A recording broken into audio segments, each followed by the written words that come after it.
When you were like 5 years old, what did you want to be when you grew up? So I was super torn between being a NICU nurse and working at Del Taco. And in my mind, those were aspirationally the same. I wanted to play in the NBA. Unfortunately, my genetics said otherwise, but still pursuing other dreams. I don't know about 5, but sometime in middle school, I decided I wanted to be an interior designer. And then at another point, I wanted to be an editor. I wanted to be a figure skater. I don't know why, but I did it once and I was like, this is cool. And then I hated it. So after that, no. I wanted to be a paleontologist because I loved science. I loved studying and learning. Do you still want to be a paleontologist? Yeah, but I'm in the HR management program, so probably not going to end up there.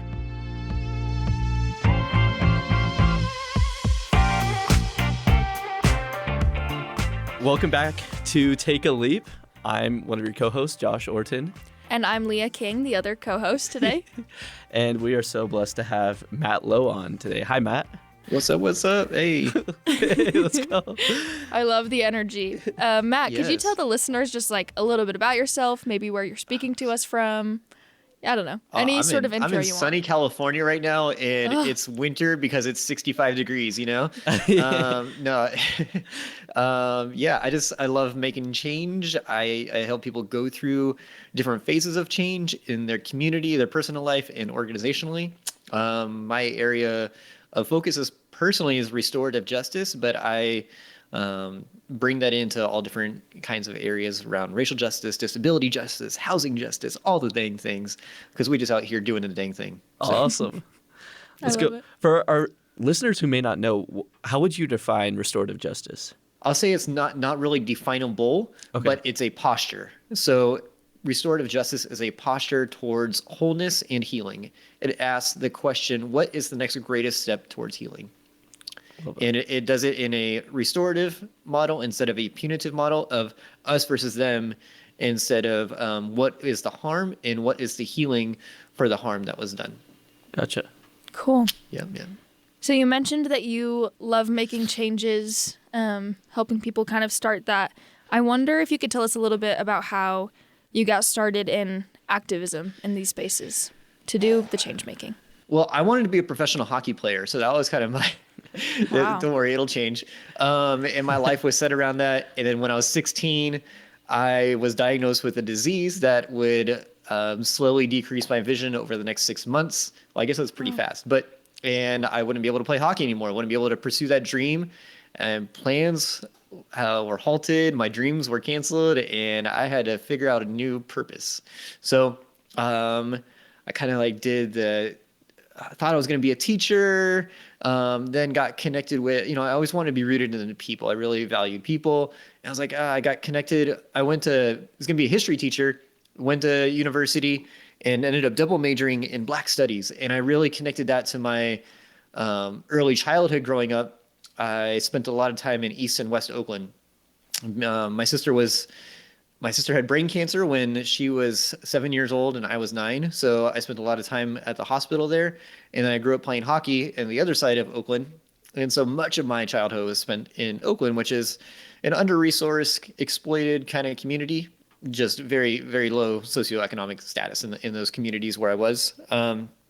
And in that, I had a lot of questions built up in me and a lot of things that my community, my parents, my family, my school couldn't really answer for me. And so they were just in me. And I'd ask them, and try to figure out answers to them, but nothing really ever met me because all I ever heard was that's the bad area. That's, you don't want to go to those areas and all those different kinds of things. And just kind of putting down the community in which I never felt unsafe. I saw resilience. I saw joy. I saw making a way out of no way. I saw creativity. So the questions were still within me. And so I took a class in Black Studies as a transfer student, and you get last section classes. And it's like, this sounds kind of interesting.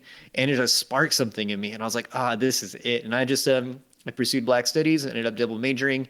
And at my my senior thesis paper, I wrote this question, or I was writing this paper on restorative justice.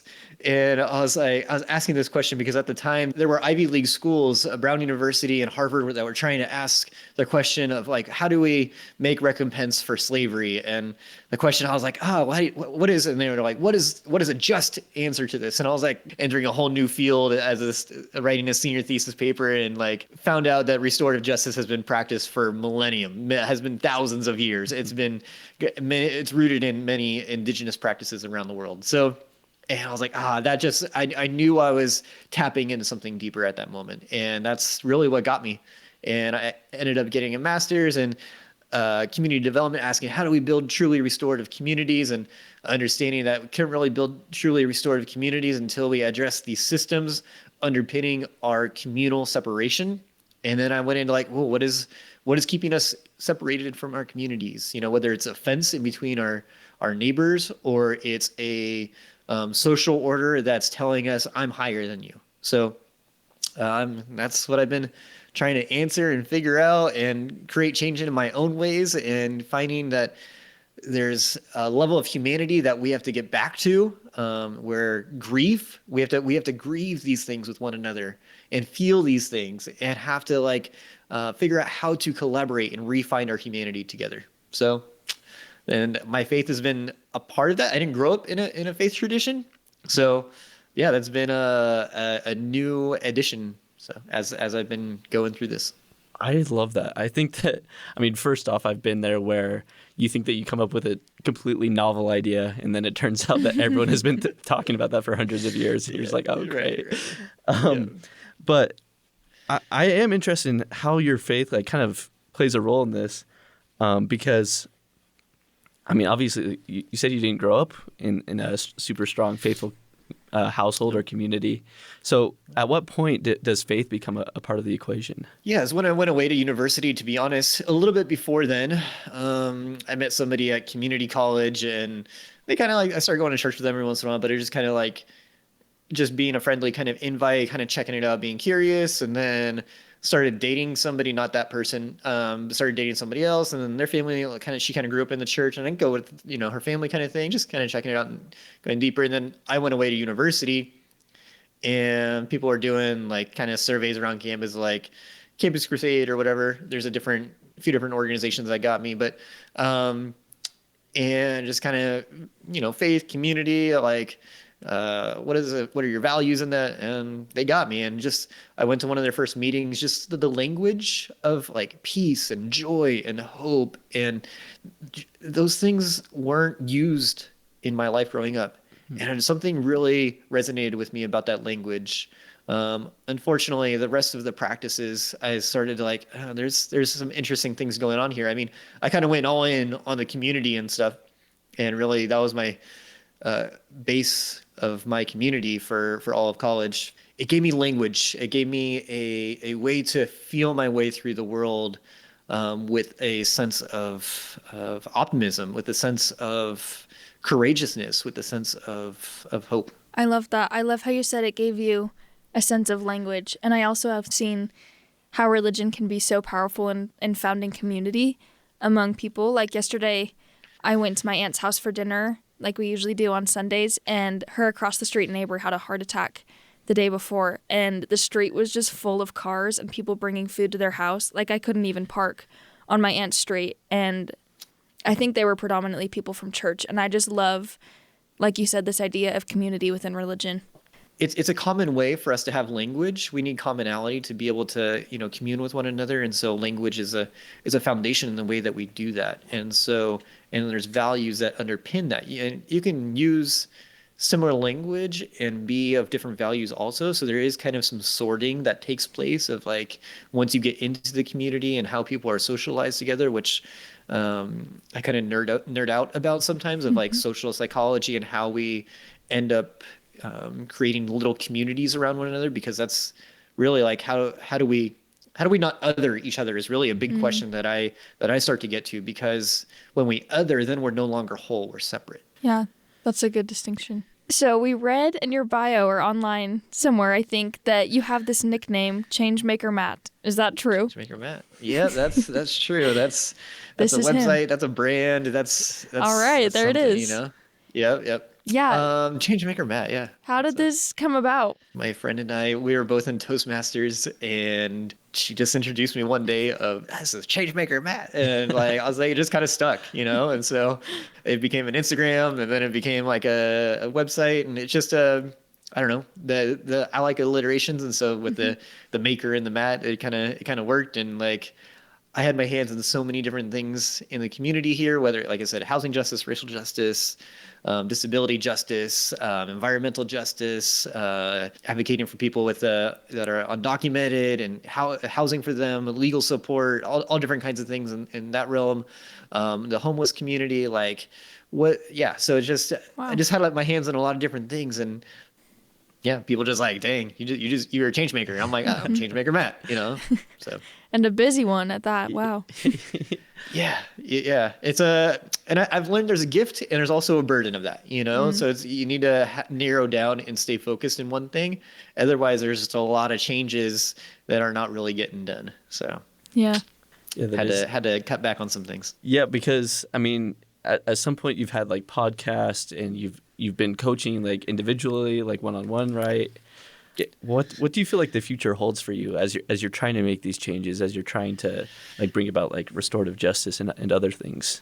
Yeah, it was funny. As you said that, I'm like, there was one point where I was doing 3 podcasts, and I'm not under a media agency. I'm like, yeah, and 2 of them I was self-hosting. The other one I was kind of more of an intern on. So it was a time. Right now I'm working on a social impact fund, because what I realize is there's a gap of, there's nonprofits and things like that, but to actually scale change, it can't just be held up in the nonprofit space. So creating a business fund where things can, helping businesses scale that are making social change, and having organizations have businesses underneath them so they can have scalable impact. And so I really think about that in the realm of like, how do we reach masses? Right. I really believe that like people want to do good, they just don't know how. And so I want to be a connector for them of how to imagine their dream of a better world and help that make it come possible. So knowing that like I've been through these frameworks of all the change models and the community development and the restorative justice, what does healing look like? How do we actually do this? And so I have a lot of knowledge. And so I want to help people. It's too much to just coach one person at a time. And so I want to make the business side scalable, but then I want to make the change resources scalable for people also. I think it's so true that people want to do good and they just don't know how. And that's kind of a big reason that Josh and I wanted to start this podcast and explore the different ways that different people are doing good in their communities. Yeah. So I wonder if you have something tangible. It sounds like you have a lot of examples or experience to pull from of something that our listeners could get involved in. I mean, this is a national podcast, you know, so we're like, you know, wherever your folks are like generally located, I would say get involved locally. It was kind of a cheesy line in scripture that I kind of clung on to early on with my visual impairment. Paul says, walk by faith, not by sight. And I always thought that was kind of funny. We even did like a little skit on it of like Star Wars and like me dodging like the lightsaber kind of thing. And just like, then I walk by faith, not by sight, you know, just like that kind of thing. And yeah, it was kind of cheesy, but there was a time about 5 years later, I was still like thinking about that. And I thought like what it meant to walk by faith, not by sight. And if you're not walking by sight, you're walking by feeling. And to feel means that you have to like run your hands against the wall, or run, for visually impaired people, their cane against the ground, or you have to feel somebody's feelings. You have to engage. And so to walk by faith means that you have to engage. You have to be on the ground knowing what it means to be connected to others. That faith isn't just like this, close your eyes and like trust your next step. No, that's not what's being talked about there. We need to go to the next level, which is why I call myself a disability liberation theologist, meaning that there's a way of seeing that disability is intertwined in our faith, in theology and in scriptures, and how it gives us a path towards freedom and liberation. Meaning that like it's not by just seeing disability as something that is objective and on the surface, but how it is like yes, if you close your eyes, you can actually see a more beautiful world. And so like I often say I'm blind in the eyes, but I see with my heart. Or like I just see differently. And so like meaning that like I see with my heart, like I feel in a different way as the way I move through the world. So to give people something practical is get on the ground with the people. Like go, to be honest, like go hurt and go cry with some people, go get in the fight with some people. There's organizations if you're evangelical, there's evangelicals for social justice, or there's Matthew 25 if you're kind of in that space. There's all different, there's interfaith, there's a Parliament of World Religions if you like that side of things. There's Fellowship of Reconciliation if you like the peace side of things, showing up for racial justice if you want to get on the ground and really see people that are marginalized, under-resourced, exploited, that we're still fighting racism to this day, so like connect with what is important to you, find your purpose, find your meaning. Viktor Frankl says suffering ceases to be suffering when we find meaning. And so find that thing that is purposeful and meaningful to you. Yeah, I love that. In the Church of Jesus Christ of Latter-day Saints, like one of our like major tenets, I would say, that's often forgotten is to mourn with those that mourn. Mm-hmm. And Absolutely. it's like, well, that's going to be always the first step. Like before you can like love somebody, you also have to like recognize that there is hurt and there is pain and be there with them. And I think that like it's unfortunate that a lot of us kind of forget that. We want to just go immediately to the healing without hurting with them. And I don't know if you've seen that, Matt, but I have. There's a phrase of you want my joy without my burden. Mm-hmm. So they want to feel good about themselves and feel good from this other person without understanding the pain, the struggle, and the burden which we've had to go through. Mm-hmm. And that's true across the Black community, the Latino community, the LGBT community, the disabled community. We have to not be going to people saying, what can I get from you? But instead, how can I join with you? Mm-hmm. And that's the part, because that humility is the key characteristic there. Instead of like, hey, give me some, it's, hey, how can I join with you? And so come join with me. Yeah, I think the behavior you're describing is ultimately very Christ-like, because he's the only one who really can understand exactly how we're feeling in any given moment. And I think when we try to be Christ-like, we're trying to understand how other people are feeling and mourning with them. Yeah, and the big question is like, if that is Christ-like, then Christ has to have a preferential desire for the poor, the hurting, the meek, the disinherited in this world. God has to, like that is the only way. If God has a preferential idea of like, oh, those that are in favor, those that are well off, those are privileged, I'm going to keep giving them more privilege. No, that's not the God. The God that connects us and makes us feel alive is when we are on the ground with the people, being with and joining with each other in the trueness of ourselves. And that means recognizing that even beyond all of the symbols in the world that separate us into poor, disinherited, or burdened, or trialed, or whatever you want to call it, like God has a preferential option for those that are poor. Yeah. And I feel like with that perspective, in-group, out-group biases are kind of eliminated. If you're like, well, look, if God sees you in like this such a special light, and if I'm willing to like join in your pain and mourn with you, I think it's super hard to then be biased against that group once you felt their pain. Yep, because it opens you up. That's the thing. Suffering is the great equalizer. Or I'd even go as far to say pain is the great equalizer, because suffering is probably a step deeper. But when we sit there, compassion meaning to be with in great feeling or in great turmoil.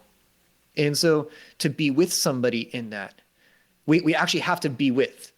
And when we think of God, in the scriptures, they call Jesus Emmanuel, God with us.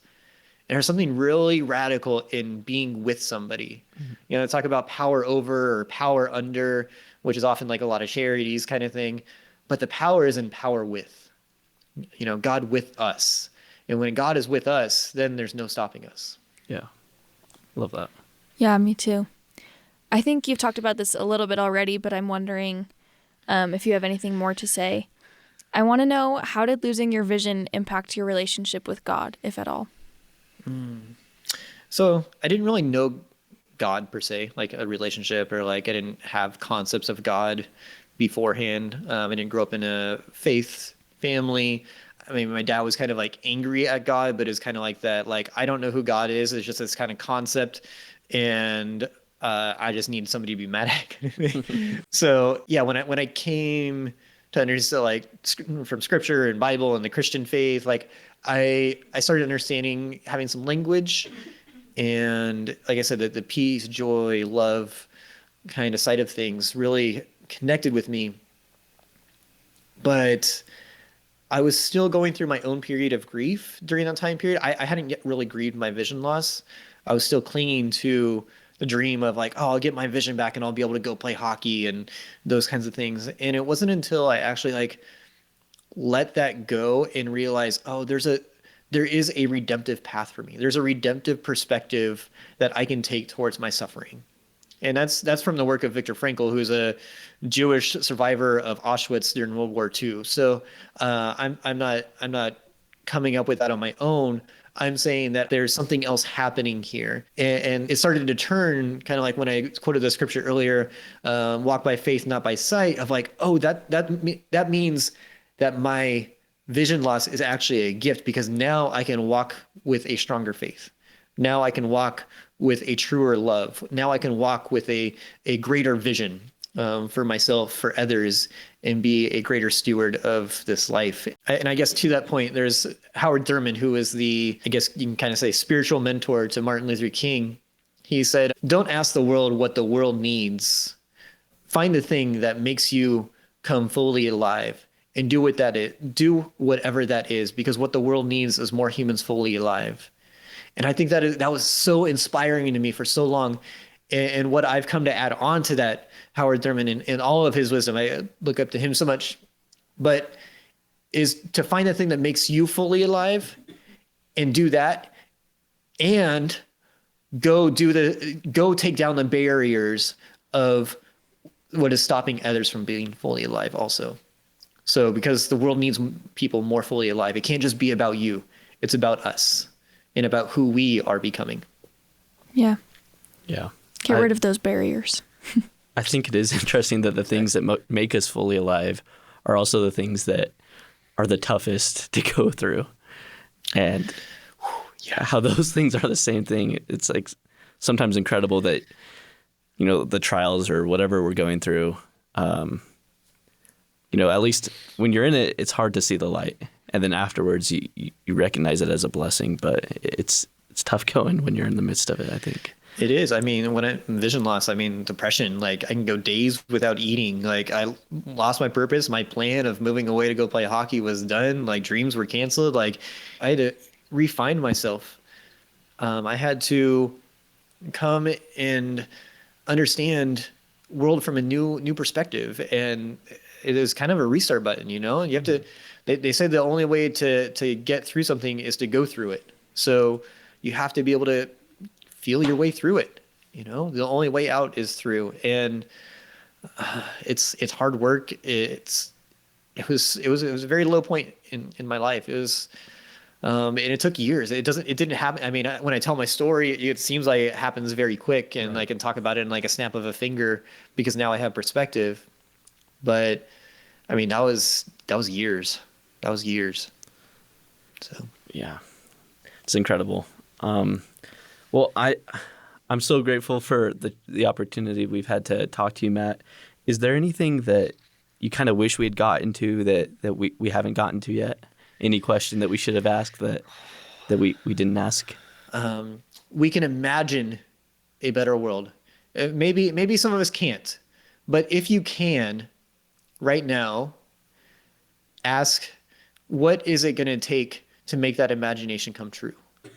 And then also ask, what is the fear holding you back from making that imagination come true? And then I also encourage you to think about, who do you need around you for that imagination to come about? And then to, I think, get into what I feel so deeply and truly about is that thing going to make the world more whole, more healed? Is it going to resolve historical harms and traumas that have taken place? Are you going to go into a deep place of being with others, returning to the people, as I like to call it? Because that's really the great true question is, are we going to be people that return to the people, or are we going to continue to separate? And I think that's the big question that we're all asking right now of like, how do we come together? So I'd encourage people to continue to think about that, wrestle with that, because wholeness is worth it. Wholeness is worth it. Mic drop. Honestly. Great way to end. Yeah, thank you so much, Matt, for talking to us. I think this has been, I mean, I've learned a lot, and I felt very inspired to go make some changes in the world. So Yeah. thank you so much for talking to us. You can go find me on Instagram and Blue Sky at Changemaker Matt. Websites there also. Yeah, speaking, all kinds of speaking gigs or podcasts is all on there. So yeah. For sure, go check them out. Awesome. Thanks, Matt. Yeah. Thank you. Appreciate it.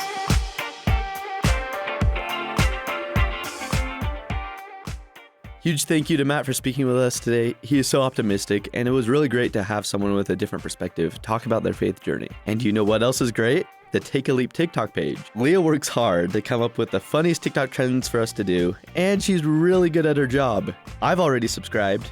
Do I regret it? Yes. Would I do it again? Probably. So should you. We'll catch you next time. Bye-bye for now. Take a Leap is a production of BYU Radio.